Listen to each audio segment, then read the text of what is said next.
رادیوی فرهنگ گفتارهای خود را ادامه می دهد.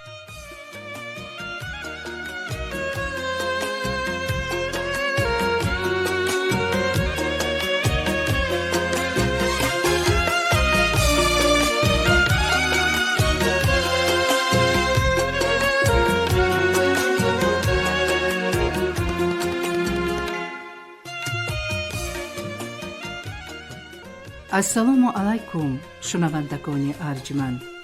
در موج برنامه خوانش بدیعی. دوستان عزیز، مخلصان قصه و حکایه های دلنشین، اینک به توجه شما گفتار 29 از رمان تاریخی ادیب شناخته نویسنده خلقی تاجیکستان اورون کوهزاد هایجا.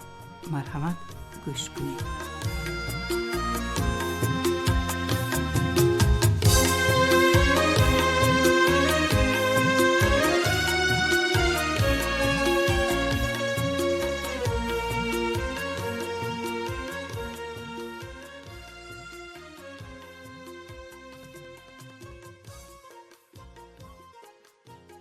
و شاگردای پالوچ به همکارش علی شاهی جندپور خطاب کرد. معنایش را فهمیدی؟ ها، فهمیدم. بلا را نفهمیدی. و او از جا خیست و جلکش را تگ یک کبند هموار کرد و سله خردککی کهنه را به سرش نیم شاخه ماند و بردم قدم برداشته نزد شاعر رفت و در پهلوی وی راست ایستاد. شاعران برای شاهان و امیران در وصف ظفرها و سخاوت آنها شعر می گفتند. امروز شاعر در وصف ما و شما، مردمی عادی و لباسش دریده و دستش پر آبله شعر گفت. این کس شاعر ما و شماست. شاه و امیر امروز ما و شما هستیم. آبادی عالم به دست ما و شما. آدم به معنای پرش ما و شما بوده ایم. اورا رفیقان، اورا! انبوه به پا خیست. اورا گفت و کف گفت. آنها در کانال کلان فرغانه کار می کردند که به دشت‌های خشک آب برارند و زمین‌های بیکار را به کار درآورند و کشتباب بکنند و وطنشان آباد بشود و مردم من بعد روی بیچارگی و نانگدایی و ناداری و ناسیری را نبینند و در 75 روز به درازی 125 کیلومتر کانال کندند و آب برآوردند و 5000 گکتار زمین خشک آبی شد و انبوه‌های دیگری مانند آنها که در دوران امیری هیچ بودند و در زمان شوروی هرچی شدند برای آبیاری در وادی حصار و در وادی وخش کانال ها می کندند. درغات های آهنین و مستحکم می ساختند و باطلاق ها را می خشکانیدند و نیزارها را می بریدند و می سوزانیدند و فقط در حدود حصار 7000 گکتار زمین ناآباد را آباد کردند و میدان کشت پخته وسیع می شد و وسیع و SSSR از امریکا و دیگر مملکت‌های خارجی پخته نمی خرید و محتاج شرطگزاری‌های آنها نمی شد و فابریکه‌های ریسندگی و بافندگی و زاودهای روغنکشی و صابونپزی و کنجاره براری تأمین و در افزایش بود و لاتیش اوروس کاتب یکمی حزب کمونیستی تاجیکستان را مردم همین خیل نام می بردند. حال مردم و وضع کارهای وادی وخش را دیدن رفت. وی را بعد بی‌ضرر گرداندن عزیز مراد و رجب بر این ضرر رسانها از مسکو تعیین کرده فرستاندند که کادرهای کردان و صادق در همان جا هم یافت می شوند. لیکن خبرها و مکتوبهایی که می آید دلیل آن است که همان بهترین ها هم از مفکوره دهاتی و مضافاتی خلاص نشدند. به پای مفکوره سوسیالیستی نبرآمدند. چه حاجت به دیگران؟ حکومتدار که شدند به همه خویش و تبارشان منصب می دهند. صلاحیت دارد یا ندارد، از عهده کار میبراید یا نمیبراید، برای آنها هیچ فرقش نیست. ما و شما میدانیم که حکومت قومی باشد، همه کارهای دولتی دولاب می شود. قرار و قانونها را ویران می کنند. نه تنها آباد کرده نمی توانند، بلکه همون آبادی های بودگی را ویران می کنند. بنابراین حکومت ملی ساختن در کار. حکومت ملی برای آن مردم چیزی نو است. مفکوره نو است. حزب به شما باور دارد که به آنجا میفرستاند. و لاتیش اوروس برای خلاص کردن مردم از مفکوره محدود اولاد و محل و عادت کناندن آنها با مفکوره روزگار سوسیالیستی که رنگ و بوی ملی دارد، مکتب‌های آموزش سیاسی، کسبی، مبلغی، هنری راهبری و تکمیل اختصاص کشاد و خودش در گفتار و کردار نمونه عبرت نشان می‌داد که رهبر چگونه باید باشد و دولتداری چی مسئولیت و چی نازکی هایی دارد. و پیش از سفر به وادی وحش، به این ساختمان عظیم دور و ملی و اتفاقی و ضربدار، نقشه درغات‌ها، کانال‌ها و شهرچه‌های کارگران و باششگاه مهاجران و ترکیب اهالی تهجایی و آمده را بار دیگر آموخت و دو روزه توشه راه گرفت و در سفر 1 ساعت برای صبحانه و 1 ساعت و 20 دقیقه برای چاشت و 1.5 ساعت برای طعام شام وقت صرف می کرد و باقی روز می گشت و می دید صفت کار را، احوال کارگران و تکنیک را، چیله و زمین کنهای مهاجران را و محلهای را که در آینده نزدیک می بایست عمارت می کردند. مکتب، چایخانه سرخ، اداره شورا، مگزین. و در سربند هنگام خاتمه مجلس وی پرسید: کی کم بودی و یا شکایتی دارد؟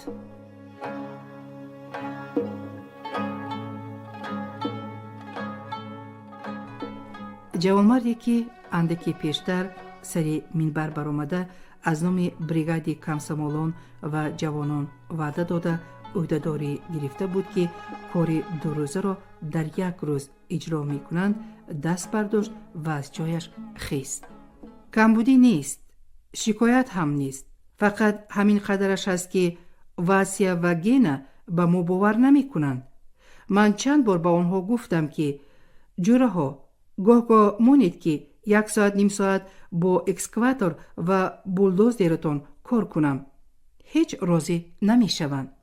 و لاتیش اوروس جواب داد: البته رسمی جورگی را رعایت نکردند.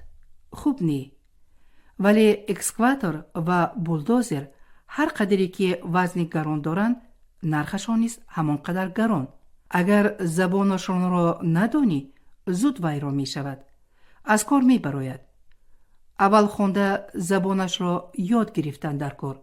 شما در مکتبش خوانید، زبانش را یاد گیرید، یاد که گرفتید، من به شما 1 تا نپنوش را می دهم. و در لندن 1 کتاب چاپ شد که آوازش تا به دوشنبه آمد. مؤلف کتاب نوشته بود که تاریخ، خیالی و خیال پرستانی زیاد را دیده است و می داند، ولی خیال پرستانی کرمل از همه آنها گذرانیدند و به درجه افراط رسانیدند. اینها دعوا دارند و رساله و کتاب ها نوشته و قرارها برآورده گویا در زمینه علمی اثبات کردنی‌اند که از 1 مملکت خراب و بیخبر از تکنیک و صناعت در مدت 10-15 سال 1 دولت آباد و مترقی ساخته می‌توانند.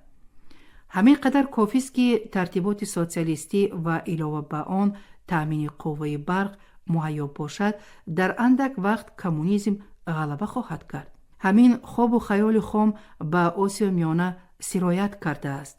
جمهوری های این منطقه مستملکه امپری روسیه هستند، ولی خود را دولت مستقل می دانند. گذشته از این روزگاری دارند در پایه بسیار پست فیودالیسم، اما باد دهانشان بیل آهن را می کفاند که ما سوسیالیسم برپا می کنیم. ما حکومت شوروی داریم. ما دروازه شرق هستیم. مظلومان شرق از ما عبرت میگیرند.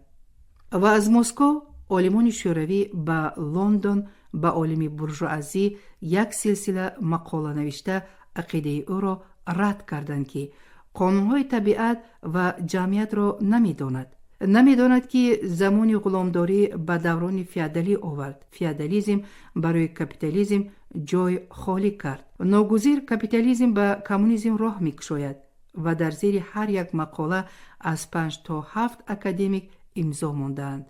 و دوشنبه که اکنون استالین آباد نام داشت بی‌طرف نایستاد و گروه عالمانش ردیه نوشته با 2 زبان، زبان تاجیکی و زبان روسی، در 2 روزنامه حزبی چاپ کردند و آن مؤلف را تنبیه دادند که بورژوای‌ها هیچگاه دوستی زحمتکشان نبودند و دوست هم نمی‌شوند. دشمن باشد ظفرهای ما را چشم دیدن ندارد. اگر چشم دیدن می داشت می دید که تاجیکستان لیوا دارد، گرب دارد، کنستیتوسیا دارد. کانال های عظیم را می دید که ما با حشر و بیل و کلان کندیم. دشت های لبتشنه دیروزه و زمین های کشت و آبی امروزه را می دید که ما عقبه ها را بریده و شاخ ها را شکافته راه ماشینگرد کشادیم. نه، دشمن این خیل چیزها را نمی بیند. آزادی و ظفرهای ما به چشم دشمن خور برین می رسد و ادیبان و عالمان در وصف سنگ و چوب و آب و خاک و راهبری خردمندانه حزب کمونیستی و عدالت و سخاوت حکومت شوروی و زحمتکشانی که از صدق دل زردارانه کار می کنند شعر و داستان و مقاله و رساله ها نوشتند و حمد و ثنا گفتند و همه‌شان از یک زبان اعتراف و افتخار از آن داشتند که تاجیکستان سراسر کوهستان است. ما کوهستانیم و این سرزمین کمزمین وطن اصلی و ازلی ماست. و در کتاب‌ها به تاکید تکرار کردند که از 197 قسم این ملک کوه است. و این خلاصه علمی به کتاب‌های درسی تاریخ و جغرافیا و حتی به الفبا درآمد. و در ذهن دوست و دشمن و آشنا و بیگانه نشست که در همواری ها در شهرها تاجیکان نبودند و نیستند و این دعوای بی بنیاد و بی اساس پانتورکستان بود که قریب 100 سال باز ترغیب و تشویق می بردند و به سر تاریخ و مردم جبران بار می کردند و اکنون عالمان جمهوری تاجیکستان با کشفیات علمی اشان خط و مهر کرده به دست پانتورکستان دادند که دعوای شما درست. و سنگین وفازاده به خالمراد روزی مرادزاده خلاصه دردش را گفت. همین خصلت ملت ما را پریشان و پراکنده و از همدیگر جدا و به تقدیر وطن بی‌پروا کرده است. همین خصلت قناعت کردن به یک تکانون که بی‌ملال مهیا می شود و خصلت تنپروری که گردن خم را شمشیر نمی برد ما را به همین روزهای سخت آورده است. اگر دیگر نشود عاقبت ما را می کشد. و آنها سنگین و خالمراد در لنینگراد در آشخانه اکادمی علم ها طعام می خوردند. سنگین به اینجا از استالین آباد برای نوشتن رساله علمی آمده بود و خالمراد در کورس دومی آموزشگاه حربی می خواند. دوست بودند. هر دو در یک صغیرخانه زیستند و خواندند. هفته یک بار یا سنگین به خبرگیری خالمراد می رود و یا خالمراد آمده سنگین را خبر می گیرد و گاهی با تأثیر یگان حادثه و معامله خواندن روزنامه یا کتاب موضوع مقام و مرتبه تاجیکان و تاجیکستان در SSR پیش می آید و دلشان بسیار می خواهد که از اهل و اتفاق بودن خلق و حامی تاجیکان بودن تاجیکستان و سرجم بودن مردم در یک دولت نزد دوست و دشمن مثالهایی بیاورند و فخری بکنند. ولی واقعیت که از 4/3 حصه تاجیکان از جمهوری تاجیکستان بیرون ماندند و از 4/3 حصه آن از ملت و از 4/3 حصه آنها از ملت و زبان مادریش رو گرداندند و در درون جمهوری جنجال شکایت نویسی به مسکو که چرا در سری حکومت از فلان جا آدم هست و از فلان جا نیست یک دمی آسایش دست نمی دهد. دلشان را می فشارد و زبانشان را کوتاه می کند و در صحبتها علمشان را از سوختن می گیرند. و خالمراد آه کشید. پدرم آرزو داشتند که خصلت مردم را دیگر بکنند. خصلت مردم را حتما دیگر کردن در کار می گفتند. و حکومت شوروی با سروری حزب کمونیستی ترتیب و سیاست دولتداری را از بیخوبونش تغییر داد، نو کرد.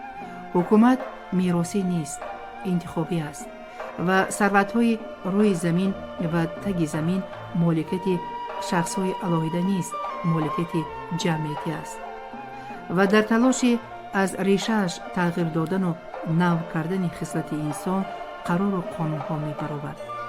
در زمان کهنه آدم گرگ آدم بود. در زمان نو آدم دوستی آدم می شود. زمان نو را آدمان فکر و عقیدهشان نو می سازند و آدمان نو مرد و زن، رهبر و کارگر در خواندن، کسب آموختن، کار کردن، به استراحت رفتن، طبابت گرفتن برابر حقوقند و حق و حقوق آنها را دولت با تمام قدرتش حمایت می کند.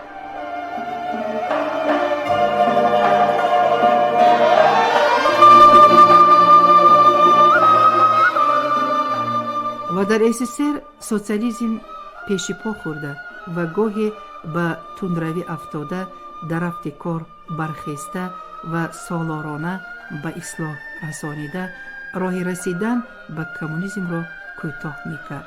خلق همه جمهوری ها و مردم همه ملت ها و اهل همه دین و آیین ها به یکدیگر دوست و برادر هستند و چون فرزندان یک عائله در یک خانه زندگی به سر میبرند و نعمت‌های روحانی و مادی به همه اعضای جامعه برابر تعلق دارد و برابر زحمت میکشند و ثمرش برابر بهره میبردند و نمونه عیانی آدم نو کمونیست است و کمونیست کسی هست که فقط لقمه حلال خودش را میخورد، به مال و ناموس مردم چشم علام نمی کند، به فریب و خیانت دست نمی زند و منفعت خلق را از منفعت خود بالاتر می داند.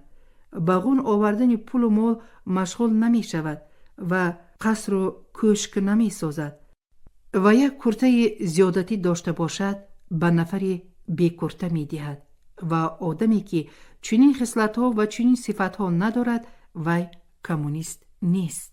و دولت غم آب و نان، لباس و پلاس، جای کار و محیط زیست مردم را می‌خورد و هر یک شخص مناسب قابلیتش امتیاز داشت و خرد و کلان را می‌خواند تا که در مملکت یک نفر آدمی بیسواد نباشد و علم و ادب را از قصر و کوشک‌ها، از تصرف اشرافان بیرون آورد که خدمت زحمتکشان را بکنند و ادیبان از روزگار کارگر و دهقان اثر بنویسند و مشاقان و سرودخوانان در صحرا و کلوب‌ها و ساختمان‌ها و زاودها برای خلق رقصند و سرایند و کاسبان اسباب‌های برارند و متاع‌های ببافند که یک دیگ و کفگیر و یک کاسه و چمچه و یک کوزه و دولچه و یک متر متاع و یک جفت پای پوش، یک کرته و ایزار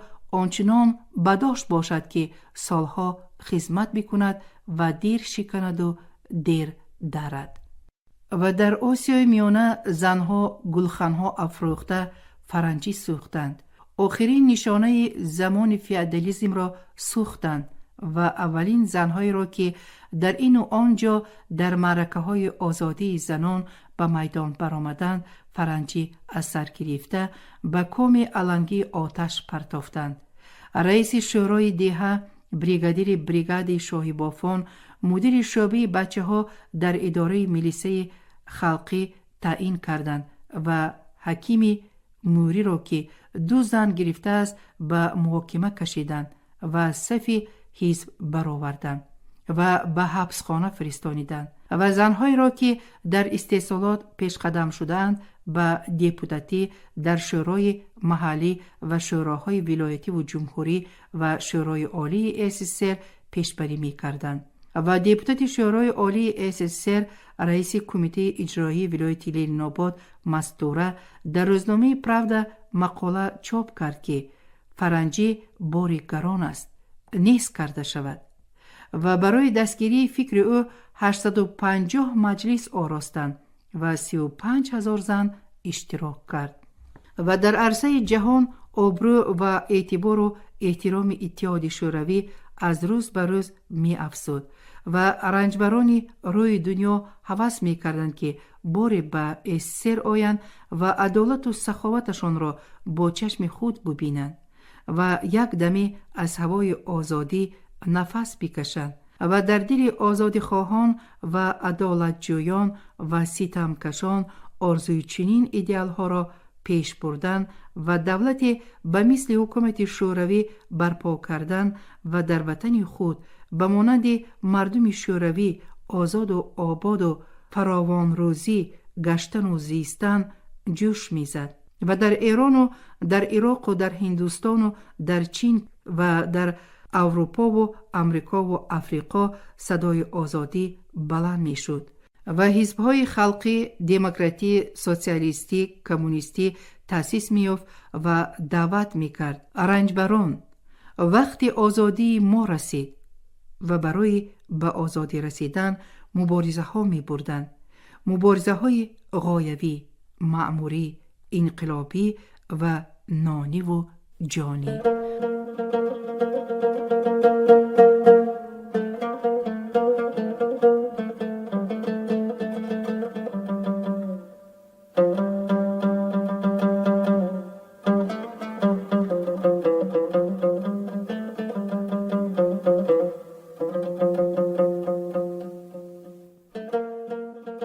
و جنگ بزرگ وطنی سر شد.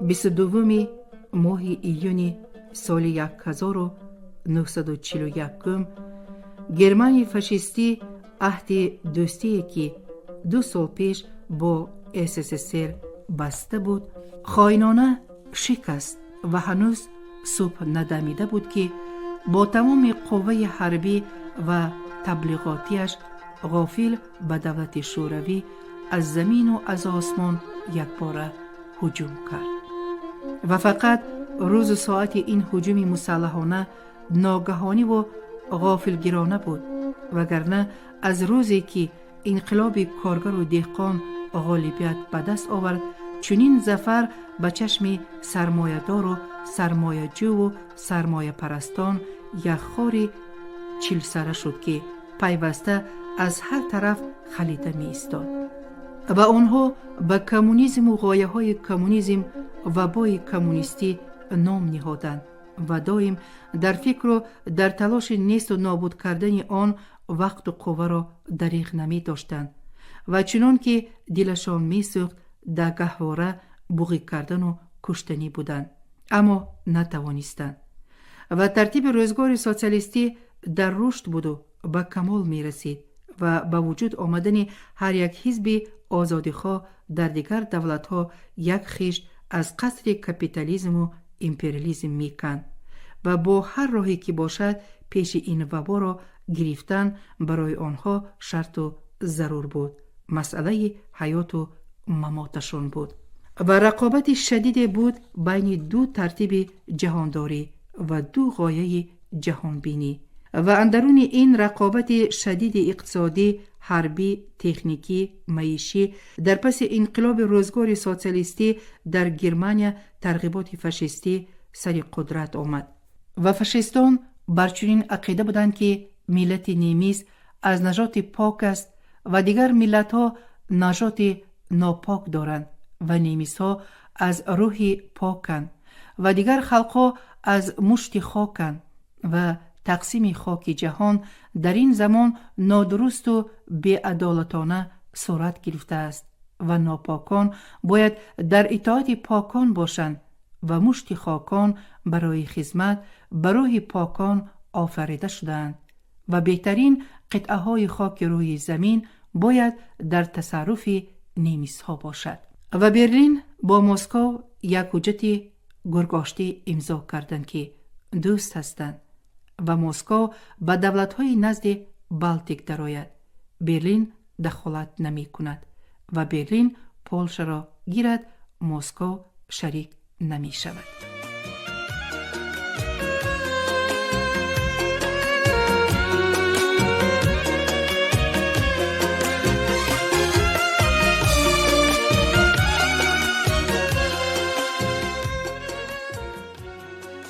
شما گفتار 29 را از رمان تاریخی ادیب شناخته نویسنده خلقی تاجیکستان اورون کوساد هیجا شنیدید. کارگردان عزت الله جان محمد، صدابردار خان بیبی ایرگش، گوینده قطبیه اکرامی. خیر، تنسیت و خانه آباد باشید.